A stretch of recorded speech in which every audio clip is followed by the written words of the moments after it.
कल उड़ जा रे पंछी के अब ये देश हुआ बेगाना चल उड़ जा रे पंछी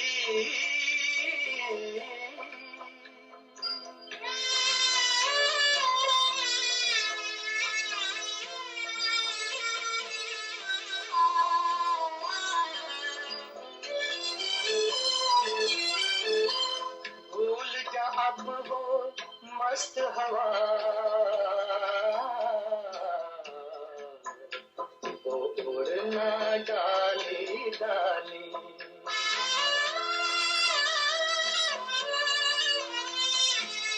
भूल जा अब वो मस्त हवा वो उड़ना डाली डाली जग की आँख का कांटा बन गई चाल तेरी मतवाली कौन भला उस बाग को पूछे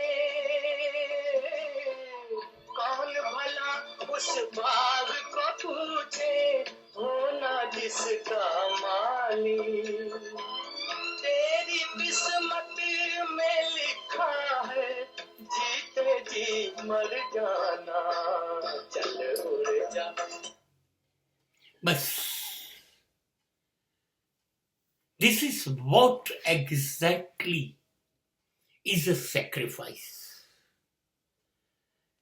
तेरी किस्मत में लिखा है जीते जी मर जाना भूल जा वो अब मस्त हवा वो झूलना डाली डाली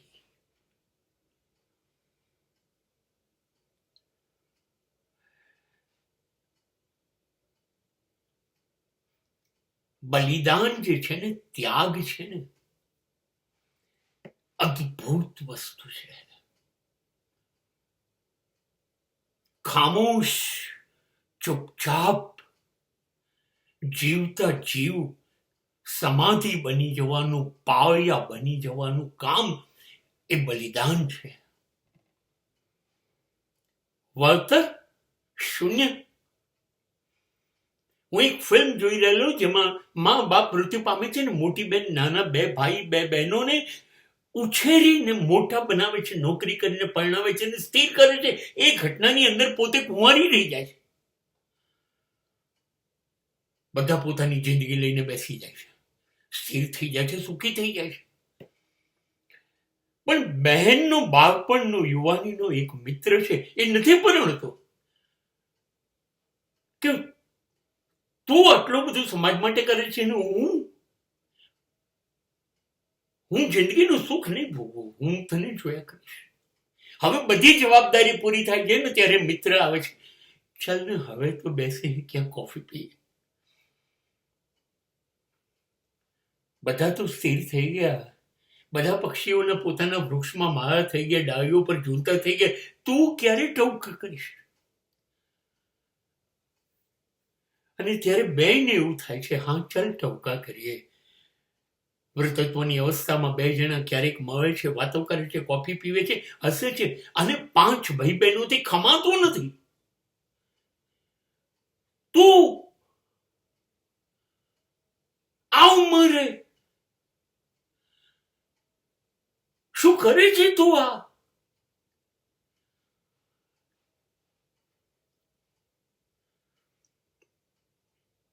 અમે તારી પાસે આ અપેક્ષા નથી રાખી તું શું કરીશ બેન કહે છે મેં તો બધી ફરજ બજાવી તમને ભણાવે ગણાવ્યા ઉછેર્યા સ્થિર કર્યા જિંદગી આપી આનંદ આપ્યો હવે મને આનંદ કરવાની છૂટ નહીં મને જીવવાની છૂટ નહીં અને ત્યારે 5 જણા ભેગા થઈને એને શિક્ષણ આપે છે તું તો ત્યાગની મૂર્તિ છું કરુણાની મૂર્તિ છું પ્રેમની મૂર્તિ છું તું આ રસ્તા ઉપર જઈ કેવી રીતે શકે અમારી આબરૂનું શું અમારી પ્રતિષ્ઠાનું શું, અમારા સમાજ, અમારા સંબંધનું શું? એક આખી જિંદગી કુરબાન થઈ ગઈ, રહેસ થઈ ગઈ, ચૂપચાપ. એક અવાજ ગયામાંથી નહીં, એક ડુસકું ના નીકળ્યું, એ આંખોમાંથી એક ટપકો ના વળ્યું. એની કોઈ કદર, કોઈ કિંમત નહીં.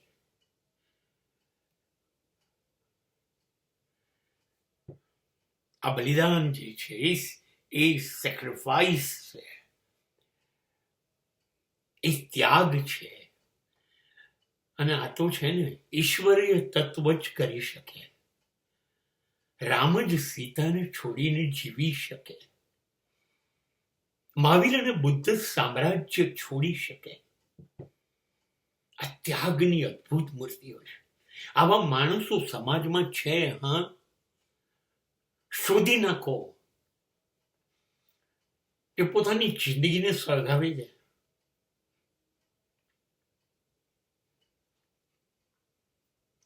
અને એનો પ્રકાશ લોકોમાં વહેંચે, લોકોનું જીવન ઝગમગાવે. શોધી કાઢો અને એ લોકોને નમસ્કાર કરો. ચાલશે, ચાલશે. તીર્થયાત્રા ન કરો, આ જીવતા જાગતા તીર્થ છે. આ તપસ્યા કરનારા તપસ્વીઓ છે, આ સાધુઓ અને સાધ્વીઓ છે, આ સંત છે. ઈશ્વર કરતા પણ એક વિહિત ઊંચા ચડી ગયેલા માણસો છે. લોકો જે બલિદાન આપી દે છે પોતાનું, અને એમાં એનું કોઈ સ્વાર્થ નથી. તમારું સારું થાય, અન્યનું સારું થાય.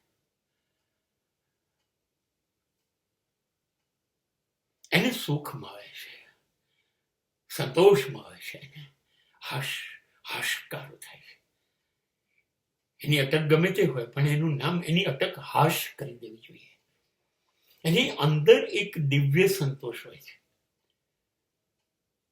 અને એને તમારી વાહવાહી કે તમારું જસ કે તમારી શાબાશી માટે નતું કર્યું. એને એની દિલની ખુશી માટે પોતાની જાતને રહેસી નાખી છે. આ છે ત્યાગ અને બલિદાન.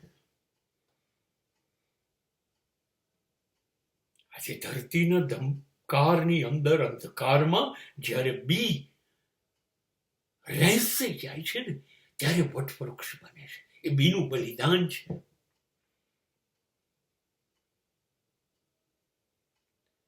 અને 9 મહિનાની પીડા માની કોણે જોઈ છે? એ તો સ્ત્રી જ જોઈ શકે, પુરુષની ઓકાત નથી.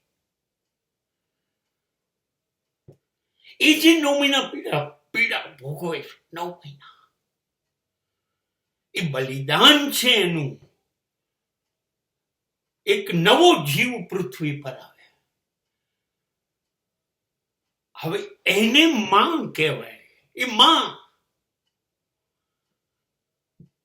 અને પછી કહેવાય જનની જોડ સખી નહીં જડે, ના જડે. આ છે બલિદાનનું મોટું પ્રતીક. દરેક ઘરમાં છે, દરેક સ્ત્રી છે, અને એ છે જીવતી જાગતી માં.